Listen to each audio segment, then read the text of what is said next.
Please channel पर नए हैं तो चैनल सब्सक्राइब कर दीजिएगा और please please please like comment share कर देना, क्योंकि आप लोग लाइक नहीं करते हो यार, जिससे मेरी कहानी की रीच कम हो गई है। प्लीज़ मुझे भी सपोर्ट कर दिया करो और प्लीज़ मुझे इंस्टाग्राम पर भी फॉलो कर लीजिएगा। इतनी सारी पब्लिक की नज़रों को अपनी तरफ देखकर रीत बहुत घबरा जाती है। उसने फंक्शन को बिगड़ने से बचाने के लिए ये कदम उठा तो लिया था, पर अब सबको अपनी तरफ घूरते देखकर वो अंदर ही अंदर डर रही थी। ये तुझे ऐसे क्यों घूर रहे हैं रीत, कहीं इन सबको सच तो नहीं पता चल गया? रीत अपनी घबराई आंखों से चारों तरफ देखते हुए मन में बोली और आंखें बंद करके कुछ देर पहले हुई घटना को याद करने लगती है। रीत जैसे ही ड्रेसिंग रूम में गई तो एक तरफ इतनी भीड़ देखकर घबरा गई और भीड़ को हटाकर देखती हैं कि एक लड़की चेयर पर बैठी है और अपना पैर पकड़े दर्द से कराह रही है। ये क्या हो गया आपको? रीत जल्दी से उस लड़की के पास जाती है और नीचे बैठते हुए उसका पैर देखते हुए बोली, मैम वो मेरे पैर में मोच आ गई है। मुझे नहीं लगता कि मैं स्टेज पर वॉक कर पाऊंगी। मुझसे तो सही से खड़ा भी नहीं हुआ जा रहा है। वो लड़की रोते हुए रीत की तरफ देखते हुए बोली, यार अब मैं क्या करूं? इतनी जल्दी दूसरी मॉडल कहाँ से लेकर आई? ओ गॉड, ये किस मुसीबत में डाल दिया आपने? फंक्शन शुरू हो गया है और मैं मिस्टर कपूर को क्या जवाब दूंगी अगर कोई प्रॉब्लम हो गई तो? रीत अपने बालों को पीछे करते हुए सर पर हाथ रखते हुए झुंझलाते हुए बोली, रीत अब हम क्या करेंगे? बाहर लोग फंक्शन देख रहे हैं और ये हमारी मेन मॉडल हैं। इसके बिना फंक्शन पूरा नहीं हो पाएगा।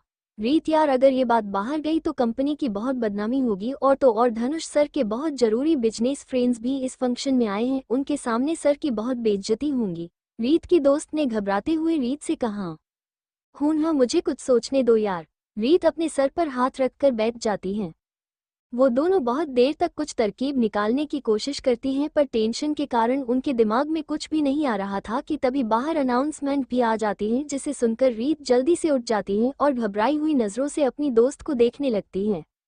यार रीत, अब तो अनाउंसमेंट भी हो गई, जल्दी से कुछ सोच, ये बोलते वो इधर उधर घूमने लगती हैं और अचानक से उसकी नज़रें रीत पर रुक जाती हैं और वो उसे ऊपर से नीचे तक देखने लगती हैं। वो खुश होते हुए अपनी दोनों हाथों से ताली बजाते हुए उछलते हुए बोली, मिल गया रास्ता। उसकी बात सुनकर रीत जल्दी से उसके पास गई और उसकी बाजू पकड़ते हुए उसे अपनी बड़ी आंखों से देखते हुए बोली, क्या क्या मुझे भी बातों? वो लड़की उसकी तरफ देखकर मुस्कुराती है और उसे कंधे को पीछे की तरफ पकड़ते हुए उसे घुमाकर मिरर की तरफ करती है। रीत खुद को मिरर में देखकर उसकी तरफ नासमझी में देखती है और झल्लाते हुए बोली, यार तुम मुझे मिरर क्यों दिखा रही हो? यार प्लीज़ जल्दी से कोई रास्ता ढूंढो, नहीं तो मिस्टर कपूर हमें कंपनी के बाहर का रास्ता दिखा देंगे। फिर मैं क्या करूंगी, अपने बच्चे का कैसे ख्याल रखूंगी? रीत सोचने लगती है। रीत की दोस्त उसके सर पर हल्के से मारती है और उसे समझाते हुए बोली, तू पागल है रीत, तू समझ नहीं रही है कि मैं क्या बोलना चाह रही हूँ? रीत उसकी तरफ देखने लगती है। वो मुस्कुराते हुए आंखों से इशारा करते हुए रीत को सामने मिरर में देखने को कहती हैं। रीत खुद को मिरर में अपने आप को ऊपर से नीचे तक हैरानी से देखती है। नहीं, तुम जो सोच रही हो, ऐसा कुछ नहीं करूंगी मैं। यार मुझसे नहीं हो पाएगा। रीत उसका हाथ झटकते हुए उसे दूर जाते हुए बोली, क्यों क्यों नहीं होगा? एक बार खुद को देख, तू कहीं से एक मॉडल से कम नहीं हो, बल्कि इन सब मॉडल से बहुत सुंदर हो। नहीं यार, हम इतने सारे लोगों के सामने नहीं, सोचकर ही मन खराब हो जाता है। रीत आंखें बंद करते हुए ना में सर हिलाती है। यार रीत प्लीज मान जाओ, इसके सिवा हमारे पास कोई और रास्ता नहीं है। यार रीत, तू जानती है ना धनुष सर ने कितना पैसा इस फंक्शन में लगाया है। अगर ये फंक्शन खराब होता है तो बहुत नुकसान होगा हमारी कंपनी को। वो रीत को समझाते हुए बोली, पर यार मैं इतने सारे लोगों के सामने कैसे कर पाऊंगी? मुझे बहुत डर लग रहा है यार, कहीं कोई गड़बड़ हो गई तो? रीत डरते हुए बोली, यार ऐसा कुछ नहीं होगा, तुझे बस सीधे चलना है और फिर मुड़कर जल्दी से आ जाना है। अब ज्यादा टेंशन मत ले और जल्दी से तैयार हो जा, सब कुछ ठीक होगा। रीत की दोस्त उसे समझाते हुए बोली। हाँ। तालियों की आवाज सुनकर रीत जल्दी से आंखें खोल लेती है और लंबी सांस छोड़ती और अपने चेहरे पर मुस्कान लाते हुए कैटवॉक करने लगती है। रीत के एटीट्यूड और आत्मविश्वास देखकर वहां बैठा हर इंसान खुद को उसके लिए तालियां बजाने से रोक नहीं पाता है। वहीं रणविजय हैरानी से आंखें फाड़ कर रीत को ही देख रहा था। धनुष उसके चेहरे के भाव देखता है और उसके चेहरे पर शैतानी मुस्कान आ जाती है। वो धीरे से उसके पास जाके बोलता है, ये मेरी सेक्रेटरी मिस रीत शर्मा हैं। मिस्टर राणावत, वैसे मुझे नहीं पता था कि ये सुंदर होने के साथ इतनी टैलेंटेड हैं। वैसे अच्छा ही हुआ कि आपने इन्हें जॉब से निकाल दिया। धनुष सामने रीत की तरफ देखते हुए रणविजय से बोला। रणविजय हैरानी से उसकी तरफ देखता है। हाँ, आप ऐसा देख रहे, अच्छा यही सोच रहे होंगे कि मुझे ये बात कैसे पता। अरे मिस शर्मा मुझसे कोई बात नहीं छुपाती हैं। वैसे अच्छा हुआ, अगर आप इन्हें नहीं निकालते तो ये मेरे पास कैसे आती। धनुष की बातें सुनकर रणविजय को बहुत गुस्सा आ रहा था। उसकी आंखें गुस्से से लाल हो गई थी, वो बस रीत को गुस्से से घूरे जा रहा था। यहाँ रीत इस सब से बेखबर अपना काम कर रही थी। जैसे वो वापस जाने के लिए मुड़ती है, उसके पैर हैरानी से वहीं रुक जाते हैं क्योंकि रणविजय गुस्से में उसे अपनी जलती हुई नजरों से घूर रहा था। रणविजय को देखकर रीत के पैरों तले जमीन खिसक गई हो। उसकी आंखें अचानक से रणविजय की आंखों से जा मिली, जिसमें उसे आज अपने लिए प्यार नहीं बल्कि गुस्सा दिख रहा था, जिसे देखकर रीत की आंखें खुद ब खुद झुक गई थी। रीत जल्दी से खुद को संभाल कर बिना रणविजय की तरफ देखे जल्दी से आगे बढ़ गई। रीत को धनुष की सेक्रेटरी देखकर रणविजय के तन बदन में जैसे आग लग गई हो। उसने गुस्से में एक नज़र सामने बैठे कुछ लड़कों पर डाली, जिनकी आंखों में रीत के लिए गलत इरादे साफ दिख रहे थे। उनकी आंखें देखकर साफ समझा जा सकता था कि उनकी नीयत बहुत गंदी है। रीत की तरफ बुरी नज़रें देखकर रणविजय के शरीर में जैसे 100 वोल्ट का कट दौड़ जाता है। उसे ऐसा लग रहा था कि उसके शरीर पर किसी ने बहुत सारी चींटियां डाल दी हो। गुस्से के कारण रणविजय ने अपना हाथ की मुट्ठी कसकर बंद कर ली थी, जिस कारण उसने जो कांच का गिलास पकड़ा था वो टूट जाता है और कुछ कांच के टुकड़ा उसके हाथ में लग जाता है, जिससे उसके हाथ से खून बहने लगता है। रणविजय से ये सब बर्दाश्त नहीं हो रहा था तो वो वहां से चला जाता है। रीत जब मुड़कर देखती है तो रणविजय उसे कहीं नजर नहीं आ रहा था, जिसे देखकर उसे लगता है कि वो वहां से चला गया होगा। अच्छा हुआ वो चले गए, रीत चैन की सांस लेते हुए मन ही मन में बोली। शो खत्म होने के बाद रीत बैकस्टेज से ड्रेसिंग रूम में जा रही थी कि तभी किसी ने उसका हाथ कसकर पकड़ लिया। अंधेरा होने के कारण रीत उस इंसान की शक्ल नहीं देख पाती है।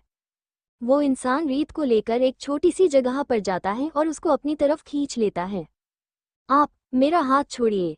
रीत उस इंसान की महक से उसे पहचान गई थी। क्यों मेरा हाथ पकड़ने से बहुत दिक्कत हो रही है ना तुम्हें? रणविजय उसकी कलाई को और कसकर पकड़ते हुए बोला। आप ये क्या बोल रहे हैं मिस्टर राणावत, आप मेरा हाथ छोड़िए, मुझे दर्द हो रहा है। अच्छा है, आखिर तुमको भी पता चले कि दर्द किसे कहते हैं मिसेज राणावत।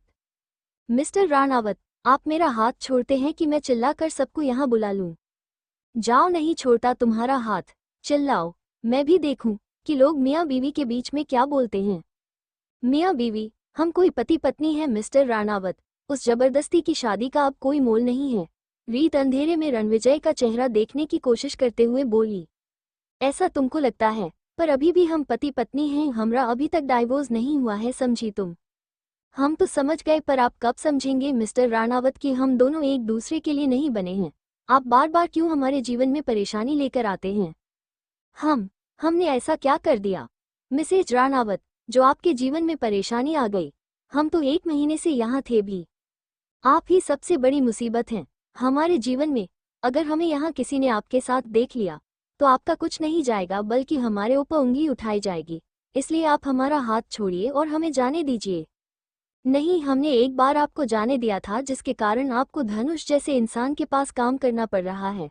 वो गलती हम फिर से नहीं करेंगे। हम अपनी पत्नी को अपने आप से दूर नहीं करेंगे। रणविजय रीत को अपने सीने से लगा लेता है। रीत बिन पानी मछली की झटपटाती हुई उसे अलग हो जाती है। गुस्से में आपने दांत पीसते हुए बोली, पत्नी पत्नी क्या? पत्नी पत्नी का रट लगा रखा है। नहीं है हम आपकी पत्नी और नहीं है हमसे आपका कोई रिश्ता।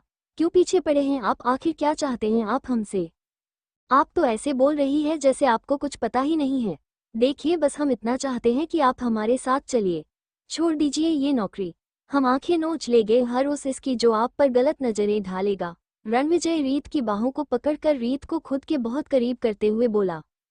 रीत उसके हाथ को झटकते हुए उसे दूर हटते हुए बोली, किस हक से हम आपके साथ चले मिस्टर राणावत? बस इसलिए कि आपने हमसे शादी की है।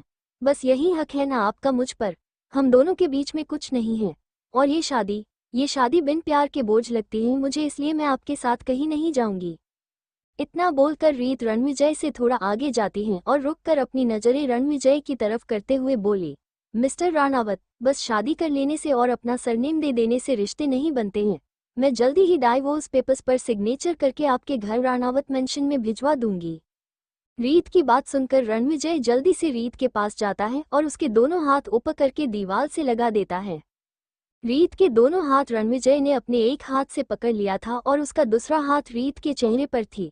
रणविजय के हाथ की उंगली रीत के होठों के नीचे चल रही थी। रीत हैरानी से रणविजय के चेहरे को देख रही थी और खुद को छुड़ाने की कोशिश कर रही थी। उसकी बड़ी बड़ी आंखें रणविजय को घूरे जा रही थी। वो कुछ बोलने जा रही थी कि तब तक रणविजय ने अपने होंठ रीत के होठों पर रख दिए। रणविजय रीत को रोमांचित होकर किस किए जा रहा था। रीत ना उसे रोक रही थी और ना उसका साथ दे रही थी। वो बस अपनी बड़ी बड़ी हिरनी जैसी आंखों से रणविजय के प्यार को महसूस कर रही थी। कुछ देर बाद रणविजय रीत से अलग हो जाता है। शर्म से रीत के गाल सुर्ख गुलाबी हो गए थे। उसकी नजरें नीचे जमीन को ही देख रही थी। रणविजय बस एक उसके चेहरे की लालिमा को देख रहा था। उस वक्त उसे रीत पर बहुत प्यार आ रहा था। चेहरे की लालिमा के कारण रीत बहुत सुंदर लग रही थी। रणविजय अपनी एक उंगली से रीत के चिन्ह को ऊपर करता है और उसके चेहरे को देखते हुए धीरे से बोला, मुझे लगता है अब आपको अपने सारे सवालों के जवाब मिल गए होंगे। रीत अपनी आंखें धीरे से खोलती है और रणविजय को अपने इतना पास देखकर उसके दिल की धड़कन 100 की स्पीड में चलने लगती है। वो उसे थोड़ा दूर हट जाती है। ये आपने ठीक नहीं किया मिस्टर राणावत। रीत अपने जज्बातों को काबू में करते हुए आपने चेहरे को दूसरी तरफ मोड़ते हुए बोली, क्या गलत किया मैंने? अपनी बीवी को किस करना क्या गलत है? रणविजय हैरानी से उसे सवाल करता है। नहीं, बिल्कुल नहीं। हमने ये कब कहाँ पर बीवी की बिना मंजूरी के उसके पास आना गलत है। रीत उसकी आंखों में देखते हुए बोली, इसके लिए भी अपने ही मुझे मजबूर किया था। मैं तो आपको साथ चलने के लिए बोल रहा हूँ पर आप हैं मुझे अपने हक के बारे में पूछने लगी। तो इसमें हमने क्या गलत किया? किस हक से आप मुझे अपने साथ ले जाना चाहते हैं? अरे हम किसी को जगह पर आपसे शादी किए थे। ना आपकी शादी हमसे तय हुई, ना वो मंडप हमारा था, ना वो शादी का लहंगा, ना ही ये मंगलसूत्र और ना ही आप हमारे हैं मिस्टर राणावत। ये सब किसी और का है जो मेरी झोली में गलती से गिर गया है। रीत रोते हुए अपने गले में पड़ा मंगलसूत्र दिखाते हुए रणविजय से बोली जो उसने अपने बालों से छुपा कर रखा था। आप एक बात बार बार क्यों बोल रही हैं? अब हो गई गलती तो क्या करूं मैं? रणविजय दीवार पर उसी हाथ का मुक्का बनाकर मारता है जिस हाथ में अभी कुछ देर पहले गिलास टूटा था। रणविजय का गुस्सा देखकर रीत इस बार डरती नहीं है बल्कि उसकी आंखों से आंखें मिलाकर बोली, गलती तो गलती होती है ना मिस्टर राणावत। गलती एक बार की जाती है पर उसकी सजा पूरे जीवन भर भुगतनी पड़ती है जैसे आप और हम भुगत रहे हैं। ऐसा कुछ नहीं है रीत, हम मानते हैं कि हमने गलती की पर हमारा ये रिश्ता गलत नहीं है। और हाँ, इस बार हम आपको खुद से दूर नहीं जाने देंगे। वो रीत के गालों पर हाथ रखता है जिस कारण उसके हाथ में लगी चोट रीत देख लेती है। वो घबराते हुए उसका हाथ पकड़ लेती है और उसके हाथ को देखते हुए बोली, ये चोट कैसे लगी आपको? खुद के लिए रीत के दिल में इतना प्यार देखकर रणविजय दिल ही दिल में सुकून मिलता है। वो रीत के चेहरे पर खुद के लिए फिक्र साफ साफ देख पा रहा था। रणविजय रीत के ख्याल में खोया था कि तभी उसके कानों में किसी की आवाज आती है। रीत की दोस्त उसे ढूंढते हुए उसे आवाज दे रही थी, मिस्टर रणविजय मैं जा रही हूँ, आप प्लीज इस चोट पर मरहम लगा लीजिएगा। रीत बाहर जाते हुए जल्दी में बोली, अरे पर मुझे मेरे सवालों के जवाब तो देती जाती। रणविजय उसे आवाज देता है पर तब तक वो वहां से चली जाती हैं। मेरे दर्द का मरहम तो आप हैं श्रीमती जी। रणविजय अपने हाथ को चूमता है और मुस्कुराते हुए बोला, कहाँ थी तुम? धनुष सर कब से तुम्हें ढूंढ रहे हैं और ये क्या तुमने अभी तक चेंज नहीं किया? रीत की दोस्त उसे ऊपर से नीचे तक देखते हुए बोली, वो बस हम जा ही रहे थे। रीत जल्दी से बोली, ठीक है, तुम जल्दी से चेंज करके आओ, पार्टी भी कुछ देर में शुरू होने वाली है, तुम सीधा पार्टी में आना। ओके। इतना बोलकर रीत वहां से चली जाती हैं। शो के बाद पार्टी के लिए लोग कोहिनूर होटल के सबसे बड़े हॉल में आयोजित पार्टी में आ जाते हैं। पार्टी बहुत ही लग्जरियस थी। हर किसी के हाथ में कुछ ना कुछ पीने को था। डांस फ्लोर पर भी लोग डांस करते हुए एंजॉय कर रहे थे। हर कोई पार्टी के मजे ले रहा था। सिर्फ दो लोगों के उन दोनों की नजरें किसी को ढूंढ रही थी। एक तो रणविजय था और दूसरा धनुष। धनुष की बेसब्री रणविजय से भी नहीं छुप रही थी और इसी कारण रणविजय की गुस्से से मुठियां बंधी जा रही थी। वो इस पार्टी में एक पल भी नहीं रुकना चाहता था, पर जब वो जान गया था कि रीत धनुष की कंपनी में काम करती है तो वो रीत को इस पार्टी में अकेला नहीं छोड़ सकता था। वो कुछ भी करके आज रीत को अपने साथ घर ले जाना चाहता था। इधर रीत अपने कपड़े चेंज करके ड्रेसिंग रूम से बाहर आती है। ये क्या रीत, तुम तैयार नहीं हुई पार्टी के लिए? उसकी ऑफिस क्लीक हैरानी से बोली। नहीं, मैं घर जा रही हूँ, मुझे पार्टी पसंद नहीं है, ये बोलकर रीत जाने लगती है। अरे पागल हो गई हो क्या यार, बाहर धनुष सर तुम्हारा इंतजार कर रहे हैं। तुमने आज शो को बर्बाद होने से बचाया है। ये पार्टी की असली हकदार तो तुम ही हो। जो कुछ भी हो, मैं बहुत थक गई हूँ और अब घर जाना चाहती हूँ, मेरा बिल्कुल भी मन नहीं है। रीत मुंह बनाते हुए बोली। वो कुछ भी मैं नहीं जानती हूँ। अगर मैं तुम्हें पार्टी में नहीं ले गई तो धनुष सर मुझे जिंदा नहीं छोड़ेंगे, वो रीत का हाथ पकड़ते हुए बोली। देखो संगीता, आप बात को समझने की कोशिश कीजिए। मेरा एक 5 साल का बेटा है और 2-3 दिन से ऑफिस के काम के कारण मैं उसे बिल्कुल भी वक्त नहीं दे पा रही हूँ। और वैसे भी शो तो हो गया है ना, तो मेरा यहाँ कोई काम नहीं है, रीत समझाते हुए बोली। यार मैं तुम्हारी बातों को समझ रही हूँ, पर यार अगर तुम पार्टी में नहीं चली मेरे साथ तो धनुष सर मेरी जॉब भी खा सकते हैं। मेरे पार्टी में जाने या ना जाने से तुम्हारी जॉब क्यों जाएंगी, रीत ना समझी मैं बोली। अरे अब मैं तुमको कैसे बातूं, वो कमीना तेरी खूबसूरती के पीछे पागल हो गया है, उसने ये पार्टी भी तेरे ही खातिर रखी है। क्या हुआ, क्या सोच रही हो, बताओ ना संगीता, रीत उसे हिलाते हुए होश में लाते हुए बोली। हाँ, अरे कुछ नहीं, वो गलती से निकल गया यार। रीत प्लीज चलना, तू बस कुछ देर पार्टी में रुकना, बस हाजिरी लगा कर चली जाना। रीत कुछ सोचने के बाद बोली। ठीक है, पर कुछ देर ही रुकूंगी। हाँ बाबा ठीक है, पर कपड़े तो बदल लो। नहीं, मैं ऐसे ही ठीक हूँ, मैं जैसी हूँ वैसी ही अच्छी लग रही हूँ। ठीक है, जैसी तेरी मर्जी, चल जल्दी चलते हैं। ये बोलकर उसने जैसे रीत का हाथ पकड़कर खींचा तभी कोई कपड़े फटने की आवाज आती है। रीत की आंखें हैरानी से जैसे बाहर ही आ जाएंगी, वो जल्दी से अपना दूसरा हाथ अपने कंधे पर रख लेती है। संगीता जल्दी से उसके कंधे की तरफ देखती है और हैरानी से अपने मुंह पर हाथ रख लेती है। ये क्या हो गया रीत, तेरे सूट की बाजू फट गई है, अब तू पार्टी में कैसे चलेंगी, वो घबराते हुए बोली। रीत एक हाथ से अपने खुले कंधे को ढकने की कोशिश कर रही थी, उसको तो ये समझ नहीं आ रहा था कि वो ऐसी हालत में घर कैसे जाएंगी। जी का जंजाल है, एक मुसीबत कम नहीं होती है कि दूसरी चंद्रमुखी मूवी की वो भूतनी चंद्रमुखी की तरह अपनी तरफ आवाज देकर बुलाने लगती हैं। आजा, अब तो आजा, रीत बेचारा सा मुंह बनाते हुए बोली। संगीता को रीत की मासूमियत से भरी बातें सुनकर मन ही मन बहुत हंसी आ रही थी, फिर भी चुपचाप उसके कपड़े को ठीक करने की कोशिश कर रही थी। यार मुझे समझ नहीं आता है, मेरी ही जिंदगी की लंका क्यों लगी रहती है। पहले ही मैं उस मुकेम्बो से परेशान हूँ जो हर वक्त मुझ पर अपनी गिद्ध सी नजरें जमाए रखा रहता है, और अगर उससे बच पाती हूँ तो उस मिस्टर इंडिया जिसको जब मर्जी होता है तब मेरी लाइफ में चला आता है और जब मन करता है तब बिना बताए गायब हो जाता है। रीत अपने में बड़बड़ाए जा रही थी। किसकी बात कर रही है तू यार, मैं समझ नहीं पा रही हूँ, संगीता असमंजस में पड़ते हुए बोली। हूँ किसी की नहीं, तू समझ कर भी कौन सा मेरी मदद करेगी। अरे जिसके भोलेनाथ ही उसकी कोई मदद नहीं कर रहे हैं, उसकी तुम जैसी मामूली लड़की क्या ही मदद करेगी, वो रोता हुआ मुंह बनाते हुए बोली। बस बस बहुत हो गई तेरी ये नौटंकी। वैसे ये मुकेम्बो तू किसको बोल रही है ये तो पता है, पर ये मिस्टर इंडिया कौन है, संगीता रीत को छेड़ते हुए बोली। कोई नहीं है, तू बस ये समझ ले जब से वो इंसान तेरी दोस्त की लाइफ में आया है तब से तेरी इस दोस्त की बात थोड़ी बहुत बात भोलेनाथ सुनते थे ना, वो भी सुना छोड़ दिए हैं। ऐसी पनौती लेकर आया है जिंदगी में मेरी। हाँ, ऐसा भी है क्या, संगीता हैरानी से मुंह पर हाथ रखते हुए बोली।